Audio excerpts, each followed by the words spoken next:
यकीन मानिए आज के वक्त में जो शेयर 100 रुपए का था, आज अगर कोई रहता तो 200 करोड़ रुपया हो जाता। ये सिंपल सा फंडा है, इसमें कोई दिमाग नहीं लगाना है। जितने करोड़पति बड़े बड़े लोग होते हैं वो कहते हैं जमीन में कौन पैसा लगाएगा, ससुरा जमीन खरीदो, रजिस्ट्री कराओ, 2 लाख रुपया वहीं घुस जाता है वहीं पे। वो लोग सोचेंगे कि हम भी शेयर खरीदते हैं, सारा शेयर बिक गया। अब एक के रास्ता है, हमारा अपन कंपनी, हमारा वैल्यू 50 करोड़, आप दे देंगे 100 करोड़। लेकिन अगर 100 करोड़ इक्के को से ले लेते तो खान मास्टर इधर आओ पढ़ाते हो नहीं। अगर कंपनी को 100 करोड़ फायदा हुआ है, 1 करोड़ आपका, और आपका ये शेयर वैसे का वैसे है, इसमें कोई छेड़छाड़ नहीं हुआ है। समझ में आ रहा है? शेयर में फायदा, बहुत फायदा है।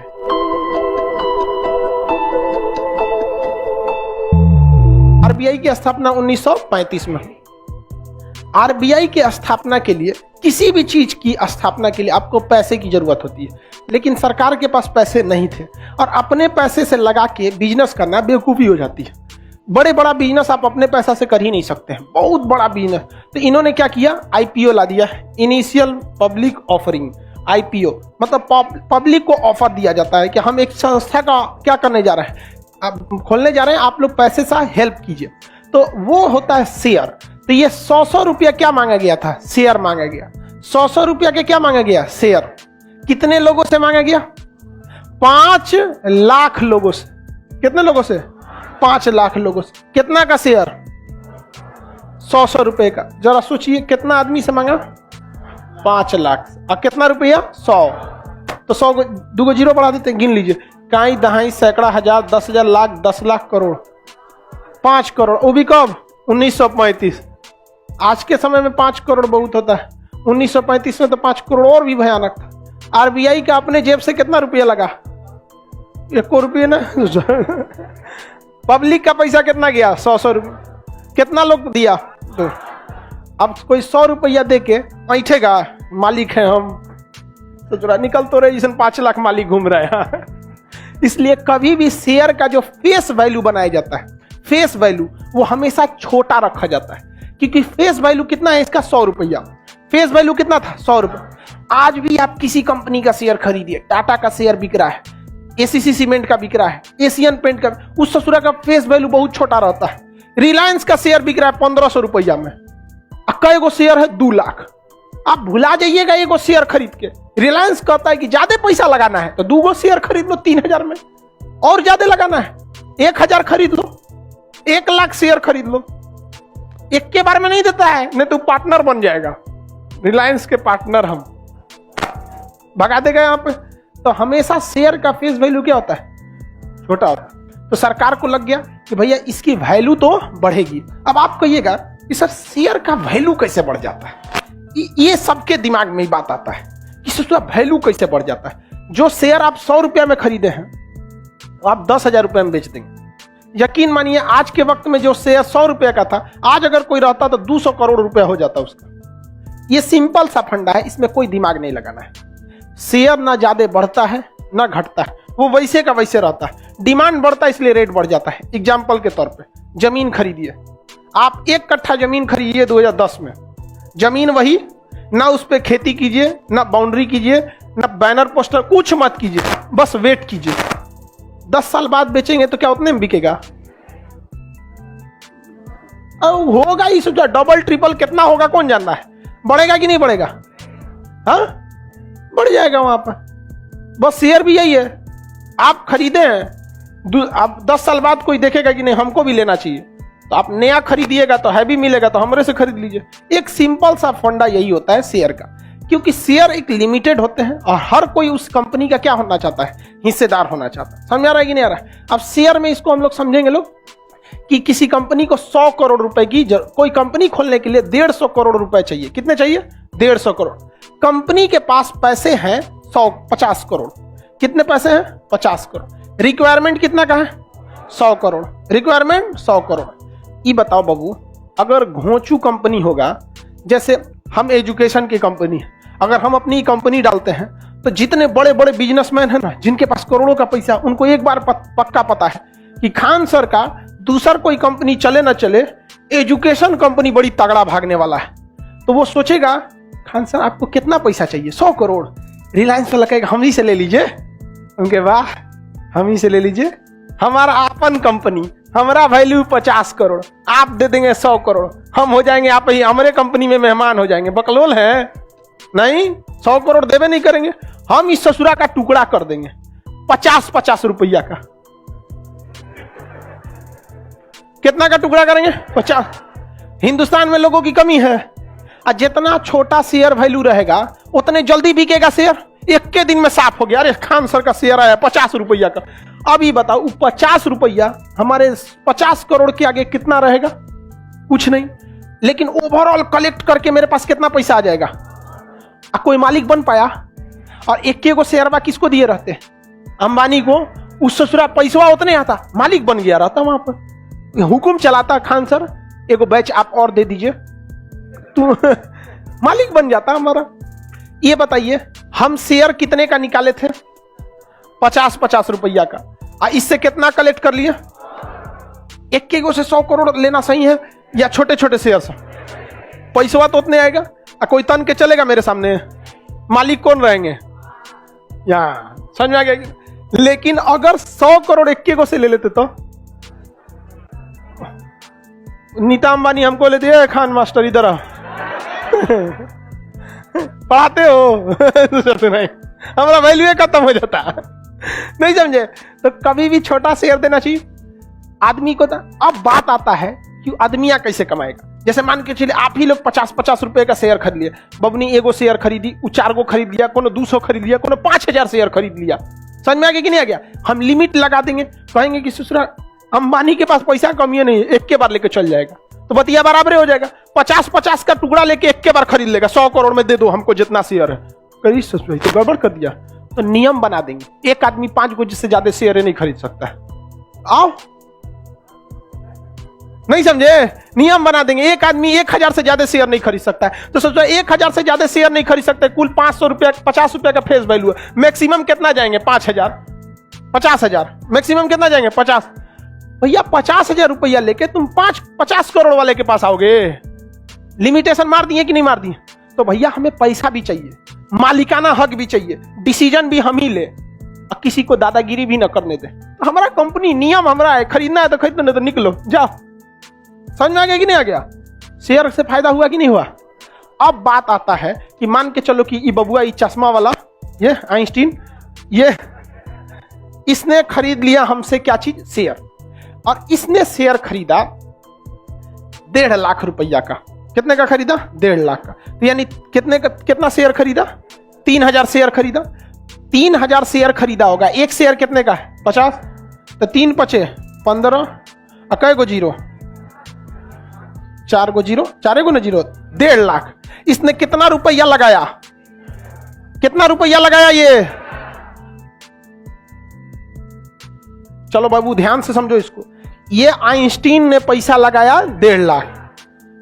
शेयर का फेस वैल्यू, कै गो शेयर है इसके पास? हाँ 3000। ठीक है, ये हमारे कंपनी में शेयर लगा। ठीक है, ये बताओ आज से 2 साल पहले इंडिया के पटना के लोग जानते थे खान सर क्या है? समझ आ गया कि नहीं? लॉकडाउन से पहले।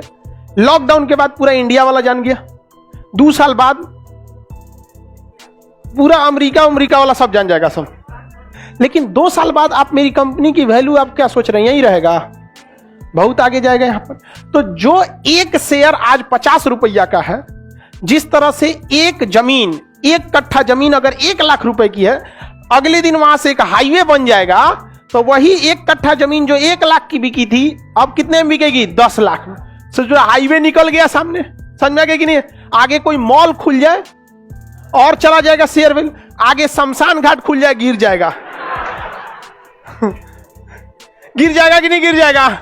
मुर्दा घर बना दे, फूंक दे, ले आके यहाँ पे रात बिरात टहलने निकलिए, तो कोई आके कहे कि हम भी टहला करते थे, चलो तुमको, भाग जाएगा शेयर ससुरा। तो शेयर कभी कभी गिर भी जाता है, डिपेंड करता है कि कंपनी का परफॉर्मेंस कैसा है। जैसे यहां पर मोकामा एक रेलवे स्टेशन है, पहले वो जंक्शन हुआ करता था, उसकी बहुत वैल्यू थी नीतीश कुमार रेल मंत्री हुए, जंक्शन खत्म कर दिए थे उसकी वैल्यू क्या हो गई? गिर गई। अब जैसे देखिए ध्यान से, आप एग्जांपल समझिए, पटना रेलवे स्टेशन के उस पार एक जगह है मीठापुर, वहां पूरे पटना का बस अड्डा था, 100-200 बस घुसी रहती थी और वहां पर लोगों की कमाई होती थी। सतुआ सान के दे देता था लोग, खाओ, बस पकड़ना है, किसी का 2 घंटा लेट बस है, कैसे खाना खिलाएगा, खाएंगे अब महंगा रेट में। किसी का बस सुबेरे है, रात भर कहाँ रुकना है, बारिश हो गया तो होटल वाला कमा रहा है। वहां की जमीन की वैल्यू बहुत ज्यादा थी, समझ रहा है लाइव वाला सब। तो वहां जमीन की वैल्यू, वहां से बस अड्डे हटा दिया, वीरान हो गया। पटना का बस अड्डा ऐसा है कि वहां से उतरने के बाद फिर बस पकड़ना पड़ता है पटना आने के लिए। खतरनाक बस अड्डा है। बस पकड़ के पटना आइए और फिर पटना बस अड्डा से पकड़ के पटना में घुसिए। तो खतरनाक एकदम। समझ में आ रहा है कि नहीं आ रहा? तो कैसे शेयर बढ़ते हैं घटते हैं, समझ में आ गया? अब हम आपसे एक पूछते हैं, मॉन्टी कार्लो कंपनी है, क्या बनाती है? कंबल। जो उसका शेयर खरीदा होगा 100 रुपया में अप्रैल मई के महीने में, आज जो शेयर का एक शेयर खरीदा होगा अप्रैल में अगर 100 रुपया का, तो ठंडी में क्या वो एक शेयर 100 रुपया में बिकेगा? कितना में बिकेगा? कुछ ना कुछ बढ़ेगा, मान के चलिए 150 में बिकेगा। किसी ने 1 लाख रुपया 1 लाख शेयर खरीद लिया, तो एक शेयर पे कितना का फायदा? 50 रुपया का। तो 1 लाख शेयर पे 50 लाख का फायदा हो जाएगा। समझ में आ गया कि नहीं? तो शेयर में फायदा तभी होगा जब ज्यादा मात्रा में खरीदिए। जैसे ये आइंस्टीन शेयर कितना खरीदा था? 3000 शेयर। कई गो एक शेयर का फेस वैल्यू कितना रुपया दिया? 1.5 लाख। समझ में आ गया? आने वाले 2 साल में मेरा अभी एप्लीकेशन 1 साल बाद ऑल ओवर वर्ल्ड हो जाएगा। अभी इंडिया के बाहर एप्लीकेशन नहीं है, वर्ल्ड हो जाएगा, तो वैल्यू और बढ़ेगी। जितने करोड़पति बड़े बड़े लोग होते हैं वो कहते हैं जमीन में कौन पैसा लगाएगा, ससुरा जमीन खरीदो, रजिस्ट्री कराओ, 2 लाख रुपया वहीं घुस जाता है वहीं पे। समझ में आ गया कि नहीं आ गया? वो लोग सोचेंगे कि हम भी शेयर खरीदते हैं। मान के चलिए मेरा सारा शेयर बिक गया, सारा शेयर बिक गया। अब एक के रास्ता है, जो पहले से खरीदा है उसके पास जाइए, तो लोग आएंगे आइंस्टीन के पास क्या करने के लिए कि भैया तुम 60 रुपए में खरीदे थे, 50 रुपए में खरीदे थे ना, हम तुमको 60 रुपया देते हैं। कितना देते हैं? 60 रुपया। एक शेयर पे आइंस्टीन को कितना फायदा हुआ? 10 रुपया। ये कितना शेयर खरीदा था? 3000 खरीदा था। एक शेयर पे कितना फायदा हुआ? 10। कितना फायदा हो गया? 30,000। 10,000 का 30,000। समझ रहे हो बाबू भैया कितना ज्यादा फायदा हो रहा है? एक शेयर पर कितना? 3000 शेयर खरीदा। एक सेकंड, यहां नहीं, यहाँ पे, यहाँ टोटल शेयर में इतना प्रॉफिट होगा, ओवरऑल में वैल्यू निकाल लेंगे, यहां पर कितना पैसा निकल जाएगा। समझ में आ रहा है कि नहीं आ रहा? लेकिन बात यहां ये आती है, मान के चलिए कि ये शेयर ही नहीं बेचना चाहते, ये शेयर नहीं बेचना चाहते, तब इनको फायदा होगा कि नहीं?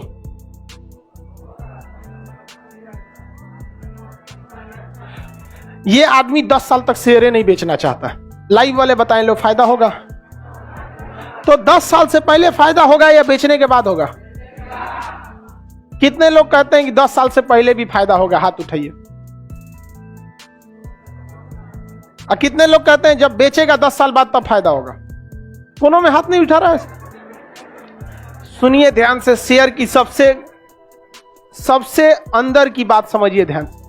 इनको शेयर में फायदा हर साल होगा, हर 3 महीना पे होगा। सुनिए ध्यान से, कंपनी एक्ट के तहत हर 3 महीने पे कंपनी को अपने प्रॉफिट को बताना पड़ता है, ठीक है?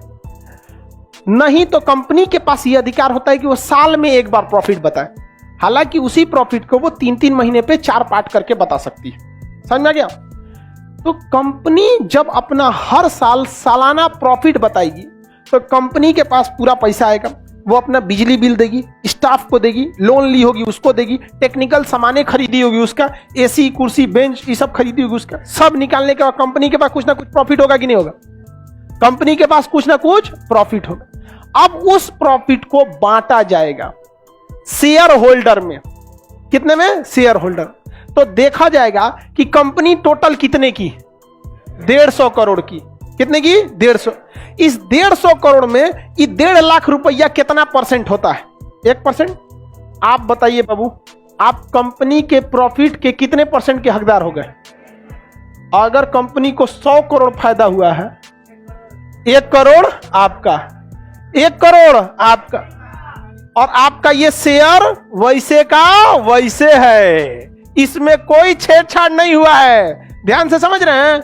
अगर कंपनी को जितना फायदा होगा उस फायदा का हर साल कंपनी अपने शेयर होल्डर में जो जितना परसेंट शेयर लिया है उतना परसेंट उसको क्या करती है, बांट देती है, डिवाइड करती है, जिसे कहते हैं डिविडेंड। क्या कहते हैं, डिविडेंड। डिविडेंड तो हर साल आपको मिलेगा ही मिलेगा, और जब आप बेचने जाइएगा अपने शेयर को तो उस समय शेयर का फेस वैल्यू कितना है उस आधार पर आप बेचेंगे। समझ में आ रहा है? शेयर में फायदा, बहुत फायदा है, अब घाटा भी है बहुत। कोको कोला जो कंपनी थी, वो रोनाल्डो ने कोको कोला को हटा दिया तो कोको कोला की वैल्यू गिर गई। तो जब वैल्यू गिरी तो बिक्री गिर गया। तो शेयर होल्डरों को क्या फेस वैल्यू में घाटा हो रहा था, उनके डिविडेंड में घाटा हो रहा था। शेयर बेचकर फायदा कमाना, घाटा कमाना, ये नौसिखिया लोग करते हैं। समझा गया? लेकिन जिनके पास अरबों खरबों रुपया पड़ा है वो देख रहा है ससुरा कि कोने बैंक में बबुआ तुम डालोगे अगर 1.5 लाख रुपया तो तुमको इतना पैसा देगा, नहीं देगा। यहाँ पे सबसे ज्यादा प्रॉफिट कौन देता है, शेयर दे देता है। समझ में आ रहा है कि नहीं आ रहा? तो कोको कोला का बिक्री क्या हो गया, कम हो गया। तो उसके जितने शेयर होल्डर थे उन सब की डिविडेंड में कमी आएगी कि नहीं आएगी? कोको कोला में सबसे ज्यादा पैसा लगा हुआ है वॉरेन बफे का। वॉरेन बफे समझ, बहुत बेहतरीन इंसान। वॉरेन बफे अरबपति आदमी है। उन्होंने कहा कि ससुरा हमारा सबसे ज्यादा पैसा लगा है। उनको क्या शेयर की फेस वैल्यू की टेंशन थी, किसकी टेंशन थी, डिविडेंड। कहे कि रोनाल्डो ससुरा गड़बड़ कर दिया, इंटरव्यू में कोको कोला हटा दिया था। ये क्या किए, वॉरेन बफे कभी किसी को इंटरव्यू नहीं देते, कभी किसी को नहीं। उन्होंने 6 इंटरव्यू बुलाया। पूरी दुनिया में हड़कंप मच गई। जो इंसान कभी इंटरव्यू नहीं देता है वो इंटरव्यू के लिए बुला रहा है। और इंटरव्यू में, हर इंटरव्यू में 4 बार 5 बार कोको कोला का पीते थे वो। हाँ ठीक है, आपके हिसाब से शेयर की वैल्यू बढ़नी चाहिए, ये है। मैं उद्योगपतियों को ये सलाह देना चाह रहा हूं, आप उधर जितना देख रहे हैं, जितना शेयर डाउन हुआ था उसे दुगुना बढ़ गया। एक आदमी, पूरी कंपनी में मेहनत किसने किया, एक आदमी, लेकिन प्रॉफिट के बाद डिविडेंड बटेगा सबको, केक कटेगा सब में बटेगा। कंपनी का नीचे नीचे हो जा, कभी कभी ज्यादा घाटा लगने लगता है। जैसे देखिए, हर इंसान को हर साल कुछ ना कुछ क्या आना चाहिए, डिविडेंड। लेकिन अगर डिविडेंड कम आ रहा है, इस साल डिविडेंड 10,000 आया, अगली साल 6,000 आया, अगली साल 3,000 आया, आपको लक्षण लग गया कि ससुरा कंपनी गड़बड़ है, अपना शेयर बेच के भागो, वरना 50 रुपया शेयर वैल्यू था, फेस वैल्यू क्या पता 30 रुपया पे चला है, भागो यहां से। तो लोग उस शेयर को क्या करने लगते हैं, भागने लगते हैं। तो जैसे जितना जल्दी जल्दी बेचेंगे लोग और घबरा जाएंगे, लोग और बेचने लगेंगे, तो अगला आदमी नहीं खरीदेगा, कहेगा ना खरीदेंगे, बहुत आदमी इसका बेच रहा है, तो कहेगा अरे भैया खरीद ले, 50 में लिए थे 45 में ले जाओ। समझ में आ गया कि नहीं आ गया? अगला वाला 40 में बेचेगा। तो कभी कभी शेयर क्या हो जाता है, गिर जाता है, और कभी कभी शेयर बढ़ जाता है। ये डिपेंड करता है कि आप किस कंपनी का शेयर लिए। जैसे एशियन पेंट का कभी घटेगा ही नहीं, क्या कभी पेंट कम होगा? दीपावली आएगा ही पेंट होगा, लगन आएगा ही पेंट होगा, कभी पेंट की कमी होगी नहीं। मेकअप का शेयर खरीद लीजिए, कभी कोई मेकअप करना छोड़ेगा नहीं, कभी नहीं छोड़ेगा। ये दाढ़ी बनाने वाला ये कंपनी वगैरह सबका खरीद लीजिए, कोई दिक्कत नहीं है। इसके लिए कंपनी आती है, आप एक बटन दबाइए फेस वैल्यू पर। सबसे पहले आपको एप्लीकेशन डाउनलोड करना पड़ता है। प्ले स्टोर पे बहुत सारे एप्लीकेशन हैं जो आपको शेयर बिक्री का काम कराते हैं और आपके प्रॉफिट का 1% कमा लेते हैं। समझ में आ गया कि नहीं आ गया? कई ऐसी कंपनियां हैं, हम बोलेंगे तो कंपनियों का प्रचार हो जाएगा, ठीक है? तो हम ऐसा नहीं, बहुत सारी कंपनियां। अब वो कंपनी के पास जब आप एप्लीकेशन डाउनलोड कीजिएगा ना, तो कहेगा पहले आप बैंक में जाके अकाउंट खुलवाइए। आप बताइए सेविंग अकाउंट खोलेंगे कि करेंट? डीमेट अकाउंट खोलेंगे। कौन सा? Demat. No saving no current. Share बाजार के लिए डीमेट अकाउंट, क्योंकि सेविंग अकाउंट इंडिया में काम करेगा, करेंट अकाउंट इंडिया में काम करेगा। आपको अगर विदेश का शेयर खरीदना पड़ा तो देख रहे हैं कि शेयर गिरा है, खरीदो, उस करेंट वाला कह रहा है नॉट अलाउड, तू नहीं, वो का महंगा हो गया। नहीं समझ में आ रहा है? जमीन नहीं देखते हैं, आज रेट जाइएगा कुछ और, कल को कुछ और, परसों कुछ और। कभी कभी जमीन बड़ी तेजी से चढ़ा ऊपरी हो जाता है। चढ़ा ऊपरी समझता है? देहात में उसको कर गुआते लोग। आगे बढ़े तो आपको कौन सा अकाउंट खोलना है? Demat account. और डीमेट अकाउंट खोलने के बाद आपको एप्लीकेशन डाउनलोड करना है, कई सारे एप्लीकेशन है। उस एप्लीकेशन में पूछेगा आपका डीमेट अकाउंट नंबर क्या है, उसमें भरिए। आपका नाम क्या है, भरिए। पैन नंबर क्या है, भरिए। सब कुछ भर दीजिए। उसके बाद अब आपको दिखा देगा कि कौन सा शेयर का फेस वैल्यू कितना है। वो ग्राफ में दिखा देगा ये कितना जा सकता है, कितना आ सकता है, सारी संभावना बता सकता है। वहां आप खरीद लीजिए। मान के चलिए आपने कोई शेयर खरीदा है 100 रुपया के फेस वैल्यू पर, तो एक गो शेयर खरीदेंगे। कल को पता चला उस शेयर 200 का हो गया तो आपको कितना फायदा होगा, 100 रुपया। तो इतना अच्छा मौका भी गंवा देंगे, समझा। मान के चलिए आप शुरू में 10 गो शेयर खरीदे। आपका काम, अब आप सोचेंगे कि ये 100 रुपए से जैसे 120 रुपया हो जाए इसको बेच देना है, तो आप वहां लॉक लगा सकते हैं, ऑटोमेटिक बिक जाएगा। ऑटोमेटिक क्या हो जाएगा, बिक जाता है। और आप सोचेंगे कि 90 रुपए से कम आए, 100 रुपए में खरीदे हैं, सोचेंगे 90 से जैसे नीचे जाए बिक जाए अपने से, ताकि ज्यादा घाटा ना ले, अपने से बिक जाएगी। सब चीज आजकल क्या हो गया है, ऑटोमेटिक हो गया है। हर चीज ऑटोमेटिक हो गया, लेकिन फिर भी आपको काम करना पड़ेगा। तो ओवरऑल आप ये समझे कि आरबीआई ने पैसा कैसे जुटाया था, खुद का था या शेयर से लाया था? हाँ, शेयर से लाया था। समझ आ गया कि नहीं आ गया?